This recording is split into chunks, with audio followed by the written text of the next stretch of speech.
नमस्कार, स्वागत है आप सभी का। मैं हूं प्रीति सिंह और इस वक्त की अहम खबरों के साथ हम बुलेटिन की शुरुआत करेंगे, लेकिन उससे पहले बात कोविड महामारी से बचाव की।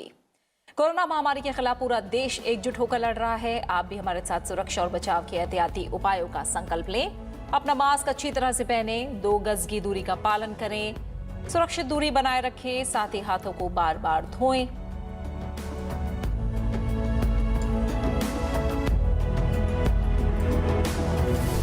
और आइए अब शुरुआत करते हैं मुख्य समाचारों के साथ। बिहार में एनडीए और महागठबंधन के बीच कांटे का मुकाबला। रुझानों में एनडीए को 119 और महागठबंधन को 116 सीटें मिलने की उम्मीद। देर रात साफ होगी तस्वीर। वाल्मीकि नगर लोकसभा सीट पर जेडीयू उम्मीदवार सुनील कुमार आगे।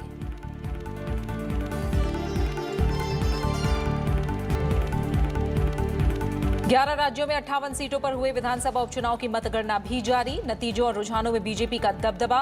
गुजरात में 8 सीटों पर दर्ज की जीत। मध्य प्रदेश में 28 में से 11 पर जीत और 8 पर बनाई बढ़त।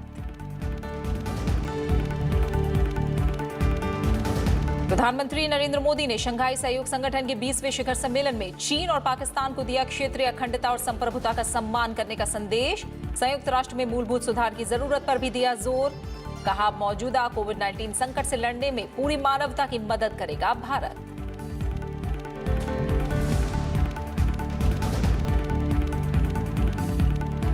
कोविड-19 से मुकाबले में दुनिया के मुकाबले भारत की स्थिति बेहतर। देश में कोरोना संक्रमण से अब तक करीब 80 लाख लोग हुए मुक्त। रिकवरी दर बढ़कर 92.64%। केंद्रीय स्वास्थ्य सचिव राजेश भूषण ने कहा, टीकों के विकास की स्थिति पर नेशनल एक्सपर्ट ग्रुप बनाए हुए है नजर।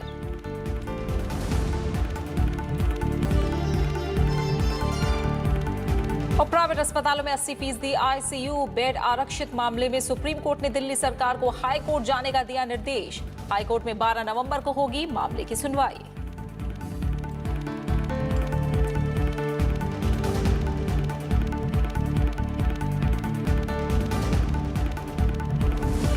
बिहार में एनडीए और महागठबंधन के बीच कड़ा मुकाबला दिख रहा है। हालांकि अब तक आए नतीजों और रुझानों में एनडीए सबसे आगे चल रहा है। हालांकि महागठबंधन और एनडीए के बीच सीटों का फासला काफी कम है। फिलहाल कई केंद्रों पर मतगणना चल रही है। अब तक 2/3 से अधिक मतों की गिनती हो चुकी है। अब तक कोरोना प्रोटोकॉल के चलते वोटों की गिनती में समय लग रहा है। अब तक 43 सीटों के नतीजे आ चुके हैं। बीजेपी और जेडीयू की अगुवाई वाले एनडीए को जीत और बढ़त मिलाकर 120 सीटें मिल रही हैं, जबकि आरजेडी और कांग्रेस वाले विपक्षी महागठबंधन को 116 सीटें मिल रही हैं। आरएलएसपी के अध्यक्ष उपेंद्र कुशवाहा वाले तीसरे मोर्चे को 6 सीटें हासिल हुई हैं। इनमें 5 सीटें एआईएमआईएम, 1 सीट बीएसपी के खाते में जाती दिख रही है।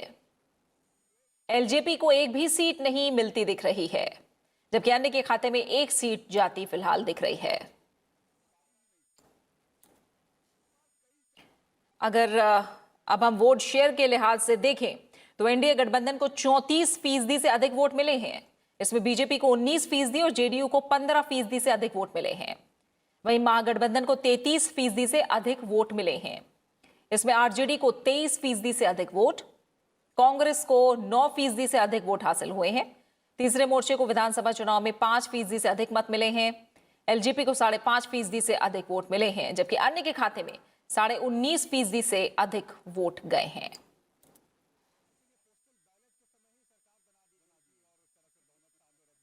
बिहार विधानसभा चुनाव में कई दिग्गजों की हार जीत का फैसला होने वाला है। रुझानों और नतीजों को अगर देखें तो सराय रंजन सीट से जेडीयू के विजय कुमार चौधरी आगे चल रहे हैं।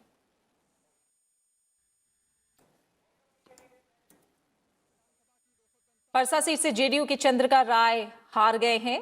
आरजेडी के छोटे लाल से चंद्रिका राय हारे हैं।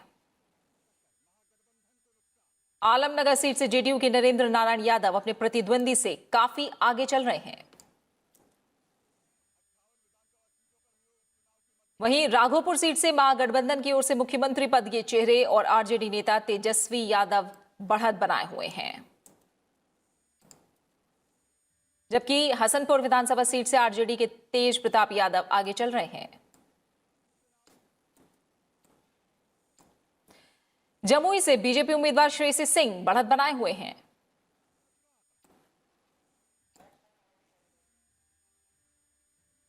बिहार विधानसभा चुनाव में एनडीए और महागठबंधन के बीच कांटे की टक्कर देखने को मिल रही है। दोनों गठबंधन अपनी अपनी जीत का दावा कर रहे हैं। पटना में बीजेपी, जेडीयू और आरजेडी के ऑफिस में सुबह से ही नेताओं और पार्टी कार्यकर्ताओं की भीड़ जमा है और रुझानों से उत्साहित कार्यकर्ता जश्न भी मनाने लगे हैं। दोनों ही ओर से नेता भी नतीजों को अपने पक्ष में आने का दावा कर रहे हैं।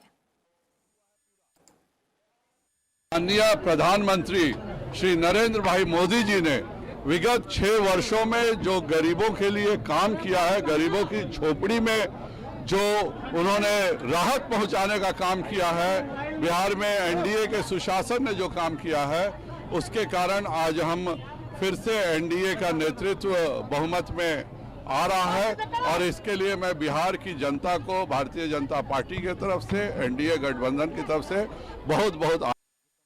बिहार विधानसभा चुनाव के वोटों की गिनती के साथ ही आज 11 राज्यों की उन विधानसभा सीटों पर भी मतगणना हो रही है जहां उपचुनाव कराए गए। 11 राज्यों में से 59 सीटों पर उपचुनाव कराए गए। इनमें भी बीजेपी को जबरदस्त फायदा होता दिख रहा है। उपचुनाव में सबसे ज्यादा सीटें रही मध्य प्रदेश से। मध्य प्रदेश में 28 सीटों पर उपचुनाव कराए गए। इनमें बीजेपी ने 11 सीटों पर जीत दर्ज कर ली है, जबकि 8 सीटों पर बीजेपी लीड कर रही है। यानी बीजेपी के खाते में 28 में से 19 सीटें आती हुई दिख रही हैं।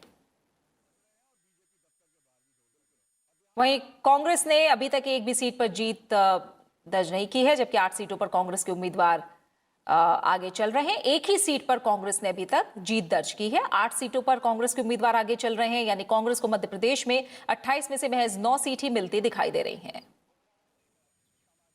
गुजरात में 8 सीटों पर उपचुनाव हुआ और ये 8 सीटें बीजेपी ने जीत ली हैं। राज्य में कांग्रेस के 8 विधायकों के इस साल के शुरू में पार्टी से इस्तीफा देने के बाद ये उपचुनाव कराए गए हैं।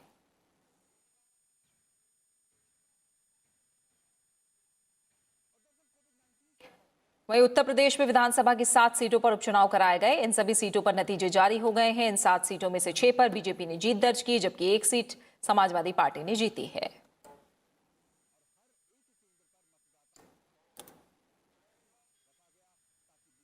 और मणिपुर की बात करें तो यहां कुल 5 सीटों पर उपचुनाव होने थे, लेकिन 1 सीट पर बीजेपी उम्मीदवार के निर्विरोध निर्वाचित होने के बाद बची हुई 4 सीटों पर ही उपचुनाव में वोट डाले गए। मणिपुर में बिहार चुनाव के तीसरे दौर के साथ 7 नवंबर को मतदान हुआ था। मणिपुर में जिन 4 सीटों पर उपचुनाव हुआ, इनमें 2 सीटों पर बीजेपी जीत दर्ज कर चुकी है, जबकि 1 पर बढ़त बनाए हुए है। यानी 5 में से 4 सीटों पर बीजेपी के पाले में वो आती दिख रही है, जबकि 1 सीट पर निर्दलीय उम्मीदवार ने जीत दर्ज की है।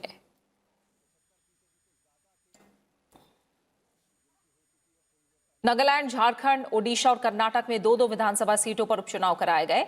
नागालैंड की 2 सीटों में से 1 सीट पर नेशनलिस्ट डेमोक्रेटिक प्रोग्रेसिव अलायंस और दूसरी सीट पर निर्दलीय उम्मीदवार ने जीत दर्ज की है।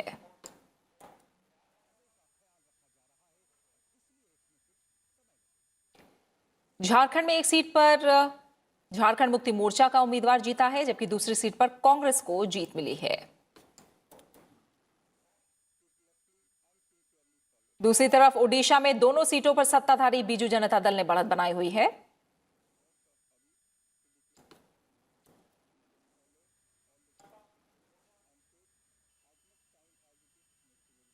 कर्नाटक में अगर देखें तो कर्नाटक में दोनों सीटें बीजेपी के खाते में आई हैं। इनके अलावा हरियाणा, छत्तीसगढ़ और तेलंगाना में भी एक विधानसभा सीट के लिए उपचुनाव कराए गए थे। इनमें हरियाणा की बड़ौदा सीट पर कांग्रेस के इंदुराज नरवाल ने जीत दर्ज कर ली है, जबकि छत्तीसगढ़ की मरवाही सीट पर कांग्रेस उम्मीदवार को बढ़त मिली है। वहीं तेलंगाना में बीजेपी उम्मीदवार आगे हैं।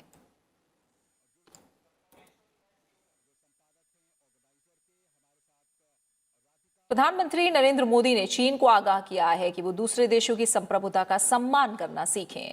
शंघाई कोऑपरेशन ऑर्गेनाइजेशन के देशों के प्रमुखों की सभा को संबोधित करते हुए प्रधानमंत्री नरेंद्र मोदी ने पाकिस्तान को बहुपक्षीय मंचों पर द्विपक्षीय मुद्दे उठाने की आदत से बाज आने के लिए कहा।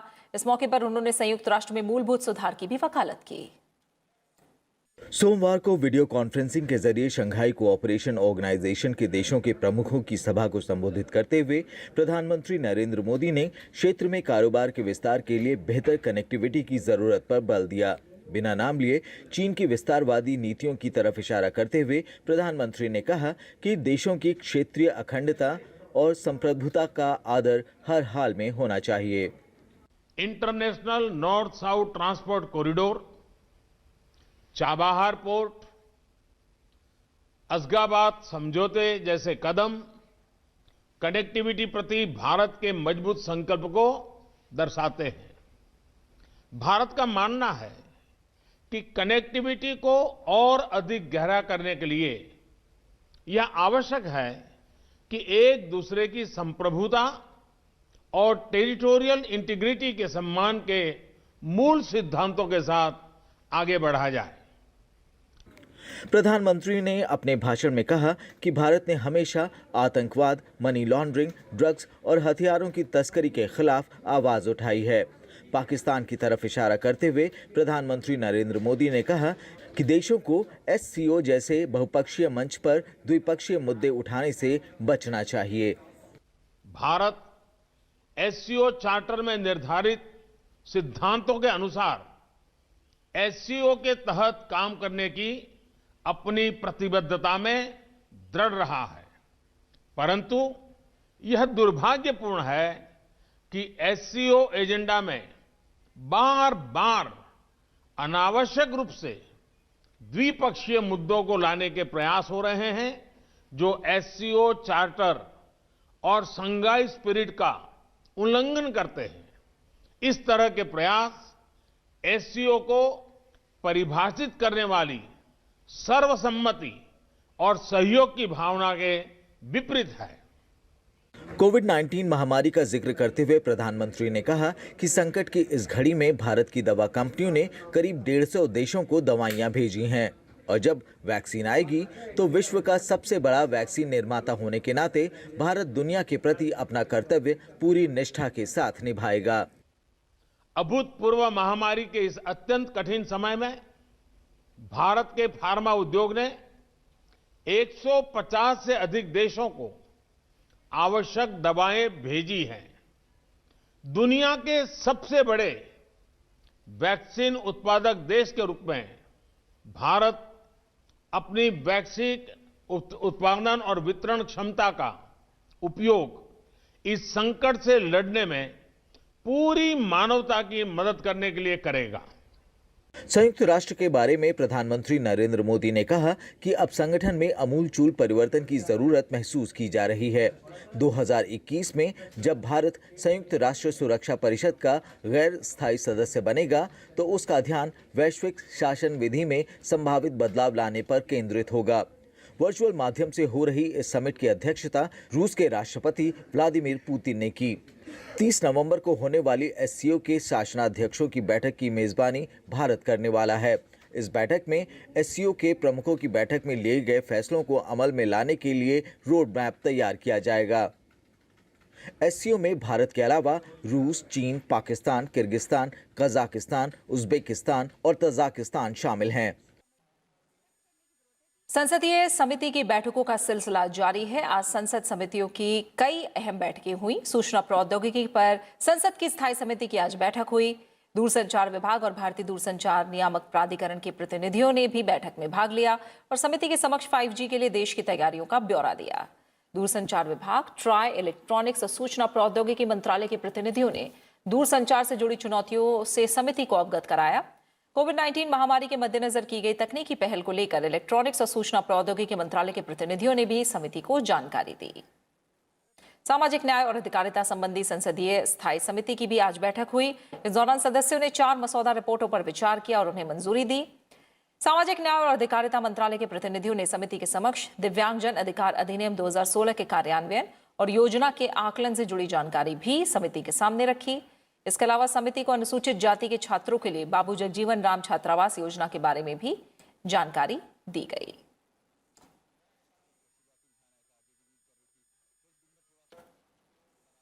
शिक्षा, महिला, बाल, युवक और खेल संबंधी संसदीय स्थायी समिति ने अंतर्राष्ट्रीय खेलों में देश की पहचान बनाने के लिए आगे बढ़ने के तरीके के बारे में विचार करने के लिए ओलंपिक खेल 2021 के लिए तैयारी विषय को जांच के लिए चुना है। राज्यसभा सांसद डॉक्टर विनय पी सहस्त्रबुद्धे समिति के अध्यक्ष हैं। समिति जिन मुद्दों की जांच करेगी उनमें ओलंपिक खेल 2021 के लिए तैयारी, मंत्रालय की ओर से उठाए गए कदम, एथलीटों, खिलाड़ियों और प्रशिक्षकों के चयन करने के मापदंड शामिल हैं।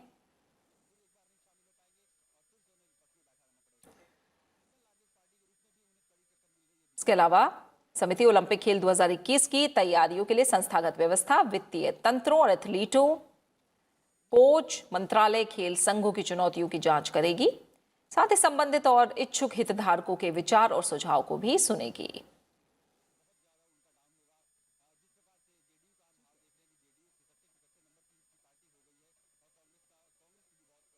समिति को ज्ञापन देने के इच्छुक लोग ईमेल के जरिए rsc_hrd@sansad.nic.in पर अंग्रेजी या हिंदी में राज्यसभा सचिवालय के निदेशक को 10 दिन के भीतर भेज सकते हैं। मौखिक साक्ष्य के लिए समिति के सामने उपस्थिति होने के इच्छुक लोग अपने ज्ञापन में इसका जिक्र करें। इस बारे में अंतिम फैसला समिति का होगा। प्रस्तुत ज्ञापन समिति के अभिलेखों का हिस्सा होगा और इसे गोपनीय रखा जाएगा। इस पर समिति का विशेषाधिकार होगा। अब जारी है, लौट रहे हैं एक छोटे से ब्रेक के बाद।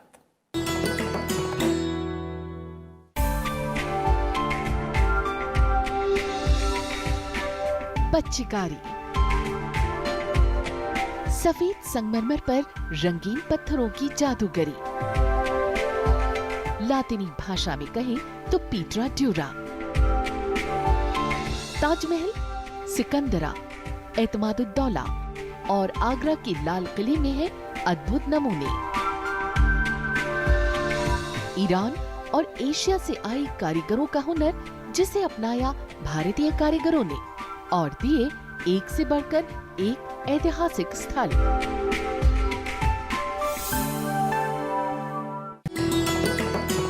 ब्रेक के बाद आपका स्वागत है। देश में बीते 7 दिनों के दौरान प्रत्येक 10 लाख की आबादी पर कोविड-19 से मरने वाले लोगों की संख्या 3 है, जबकि पूरी दुनिया में इससे मरने वालों की औसत संख्या 7 है। केंद्रीय स्वास्थ्य सचिव राजेश भूषण ने कहा कि भारत में कोविड-19 से रिकवर होने वालों की संख्या 79 के पार पहुंच गई है, जो दुनिया में सबसे अधिक है। वहीं देश में रोजाना करीब 11 लाख टेस्ट किए जा रहे हैं, जिनमें करीब 4.2% पॉजिटिव केस सामने आ रहे हैं। 11,18,000 टेस्ट हर दिन करने के बावजूद जो पॉजिटिविटी रेट है वो अभी भी घट रहा है और अब वो घटकर 7.18% हो गया है। यदि हम 24 घंटे के पॉजिटिविटी रेट देखें पिछले सप्ताह में तो वो और भी नीचे हैं और 4.2% है।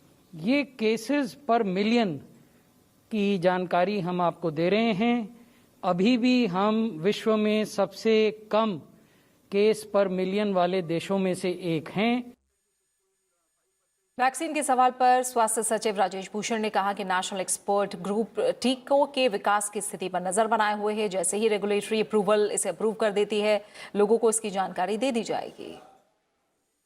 The National Expert Group on Vaccine Administration is in dialogue with all vaccine manufacturers, including domestic manufacturers as well as foreign manufacturers. When we continue this dialogue, we not only look at the status of development of their vaccines, we also look at the regulatory approvals. Where have they progressed? देश में 6 दिन के अंतराल के बाद Covid संक्रमण के नए मामले आज 40,000 से कम रहे। पिछले 24 घंटों के दौरान ऐसे मामलों की संख्या 38,000 के करीब रही। वहीं इस दौरान ठीक होने वालों की संख्या लगातार 38वें दिन नए मामलों से ज्यादा रही। देश में कोरोना वायरस संक्रमण के मामलों में लगातार गिरावट आ रही है। दुनिया के कई देशों में जहां कोविड संक्रमण के रोजाना 1 लाख से ज्यादा मामले आ रहे हैं, वहीं भारत की स्थिति काफी बेहतर है। भारत में पिछले 24 घंटे में 38,073 नए मामले सामने आए हैं। वहीं इस दौरान स्वस्थ होने वालों की संख्या 72,033 रही। फिलहाल कुल सक्रिय मामले घटकर 5,05,265 रह गए हैं। देश में कोविड संक्रमण के कुल पॉजिटिव मामलों में सक्रिय मामलों का हिस्सा घटकर 5.88% रह गया है। वहीं रिकवरी रेट बढ़कर 92.64% पर पहुंच गया है। अब तक कुल 79,59,406 लोग संक्रमण मुक्त हो चुके हैं। 38,000 नए मामलों के साथ कुल संक्रमितों की संख्या 85,91,000 से पार पहुंच गई है। वहीं देश में लगातार दूसरे दिन कोविड-19 से मरने वालों की संख्या 500 से कम रही। पिछले 24 घंटे के दौरान 448 मरीजों की मौत के साथ मृतकों का आंकड़ा 1,27,059 हो गया है। देश में फिलहाल कोविड-19 से मृत्यु दर 1.48% है, जो विश्व में सबसे कम है। विश्व में अनेक देश ऐसे हैं जहां नई सर्ज देखी जा रही है नंबर्स में और मृत्यु में, जबकि भारत में अभी तक सबके सम्मिलित प्रयासों से, केंद्र सरकार के प्रयास से, राज्य सरकार के प्रयास से, संघ शासित क्षेत्रों के प्रयास से ये नंबर नियंत्रण में है। जो एक्टिव केसेस हैं देश में, अब वो केवल 6% रह गए हैं और जो रिकवरी रेट है वो 92% से अधिक हो गया है। भारतीय आयुर्विज्ञान अनुसंधान परिषद के मुताबिक पिछले 24 घंटे के दौरान 10,43,000 से अधिक नमूनों की जांच की गई। इसके साथ ही अब तक 11,96,00,000 लोगों की जांच की जा चुकी है। कोरोना वायरस काल में पिछले 8 महीने से बंद संग्रहालय, एग्जीबिशन और आर्ट गैलरी को खोल दिया गया है। इन जगहों पर सरकार की ओर से जारी गाइडलाइन का पालन करना होगा। बिना मास्क के दर्शकों को इन जगहों पर प्रवेश नहीं मिलेगा। गेट पर थर्मल स्कैनिंग की व्यवस्था होगी। वहीं हर गैलरी में अधिकतम 10 लोगों की भीड़ रहेगी। ज्यादा संख्या में दर्शकों के पहुंचने पर उन्हें वेटिंग हॉल में रोका जाएगा। सीसीटीवी कैमरे के जरिए हर दर्शक पर नजर रखी जाएगी। नियम का पालन न करने वालों को परिसर से बाहर कर दिया जाएगा। वहीं तमाम हॉल और थिएटर आज से खुल गए हैं। सरकार ने सिनेमा हॉल, थिएटर और मल्टीप्लेक्स को 50% की दर्शक क्षमता के साथ खोलने को मंजूरी दी थी और इन जगहों पर भी कोविड प्रोटोकॉल का पालन करना अनिवार्य है। असम में पोबितोरा वन्यजीव अभ्यारण्य 7 महीने बाद घरेलू और विदेशी पर्यटकों के लिए खोल दिया गया है। इस अभ्यारण्य में सींग वाले भारतीय गैंडों की संख्या अधिक है। हाल ही में असम में आई बाढ़ की वजह से इसका अधिकांश हिस्सा जलमग्न हो गया था। अब कोविड-19 प्रोटोकॉल के साथ इसे खोल दिया गया है।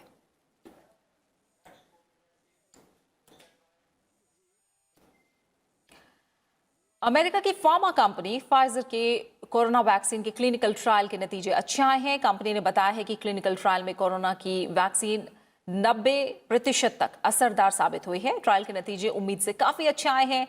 अगर सब कुछ सही रहा तो बहुत जल्दी इसे मंजूरी मिल सकती है। फाइजर इसी महीने अमेरिकी फूड एंड ड्रग एडमिनिस्ट्रेशन से डबल डोज वैक्सीन के इमरजेंसी अप्रूवल के लिए अप्लाई करेगा। अब तक क्लिनिकल ट्रायल के दौरान कोई भी गंभीर सुरक्षा का मुद्दा सामने नहीं आया है। फाइजर कंपनी ये वैक्सीन जर्मन सहयोगी बायोएनटेक के साथ मिलकर तैयार की है।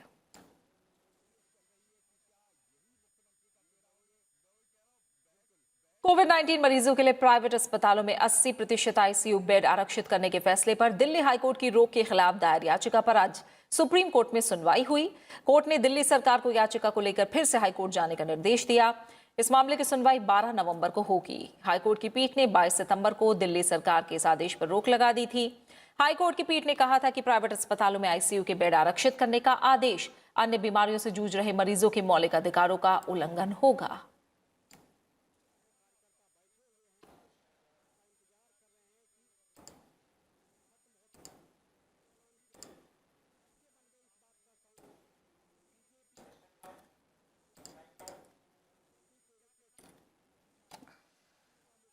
विदेश सचिव हर्षवर्धन श्रृंगला ने मालदीव के सत्तारूढ़ और विपक्ष के शीर्ष नेताओं के साथ आज द्विपक्षीय संबंधों पर व्यापक चर्चा की। हर्षवर्धन श्रृंगला ने मालदीव के गृह मंत्री और अदालत पार्टी के नेता इमरान अब्दुल्ला से मुलाकात की। दोनों देशों के बीच आपसी सहयोग को और मजबूत बनाने पर चर्चा हुई। उन्होंने मालदीव के विपक्षी प्रोग्रेसिव कांग्रेस गठबंधन के नेता से भी मुलाकात की। विदेश सचिव हर्षवर्धन श्रृंगला ने लगभग 10,000 करोड़ रुपए के द्विपक्षीय पैकेज के तहत निर्माणाधीन परियोजनाओं की प्रगति की समीक्षा भी की। हर्षवर्धन श्रृंगला मालदीव की 2 दिन की यात्रा पर माले पहुंचे थे। कल उन्होंने मालदीव के राष्ट्रपति इब्राहिम मोहम्मद सोली और पीपुल्स मजलिस के स्पीकर मोहम्मद नशीद से मुलाकात की थी। जम्मू कश्मीर में शोपिया जिले के कुटपोरा गांव में सुरक्षा बलों के साथ मुठभेड़ में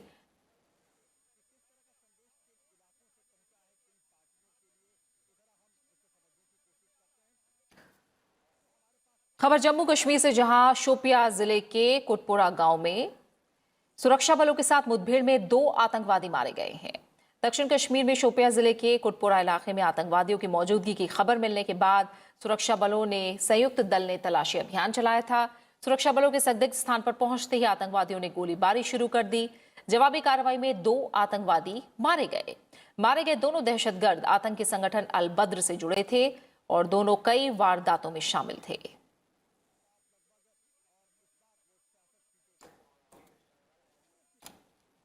और इसी के साथ फिलहाल इस बुलेटिन में इतना ही, लेकिन चलते चलते एक बार फिर आपसे अपील। कोरोना महामारी के खिलाफ पूरा देश एकजुट होकर लड़ रहा है। आप भी हमारे साथ सुरक्षा और बचाव के एहतियाती उपायों का संकल्प लें। अपना मास्क अच्छी तरह से पहने, 2 गज की दूरी का पालन करें, सुरक्षित दूरी बनाए रखें, साथ ही हाथों को बार बार धोएं। अपना अच्छे से ख्याल रखिए और फिलहाल मुझे दीजिए इजाजत। नमस्कार।